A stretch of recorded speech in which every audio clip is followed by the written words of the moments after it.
অশিক্ষক পদে চাকরি প্রার্থীদের বিক্ষোভ স্কুল সার্ভিস কমিশনের উত্তরবঙ্গ বিভাগের দপ্তরে।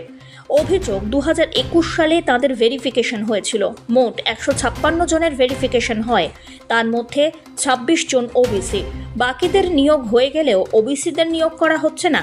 চাকরি প্রার্থীদের প্রশ্ন, যেখানে আদালত বলছে এই সার্টিফিকেট চলবে, সেক্ষেত্রে দক্ষিণ বিভাগ এবং পশ্চিম বিভাগে নিয়োগ হলেও উত্তরবঙ্গ বিভাগে এই নিয়ম আটকে রয়েছে।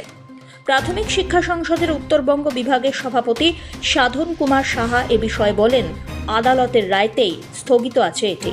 হেড অফিস থেকে অর্ডার আসলেই নিয়োগ প্রক্রিয়া শুরু হবে বলেও জানান তিনি। আমাদের মধ্যে কারো বাবা মারা গেছে, কারো স্বামী মারা গেছে। দীর্ঘদিন ধরে আমরা এই অফিসে বিভিন্ন অফিসে দৌড়াদৌড়ি করেছি।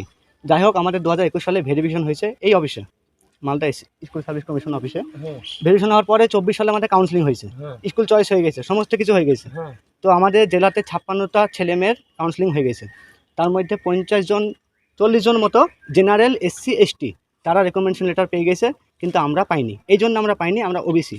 তো আমরা চেয়ারম্যান সাহেবের সঙ্গে কথা বললাম, উনি বলছে হাইকোর্ট ওবিসি বাদ দিয়েছে, এই জন্য আমি তোমাদের হোল্ড রেখেছি। অথচ কোর্টের কোনো অর্ডার নাই, অনগোয়িং প্রসেস আটকানো যাবে।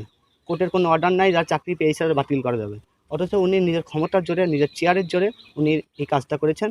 উনি আমাদের কোনো লিখিত স্টেটমেন্ট দিতে পারছেন না, আর কোনো কিছু আমাদের দিতে পারছেন না। কোর্টের নির্দেশ তো এটা ওয়েবসাইটে দেওয়া রয়েছে, আপনারা সবাই সবটা দেখতে পাচ্ছেন। এখানে তো আর নতুন করে কিছু বলার নেই।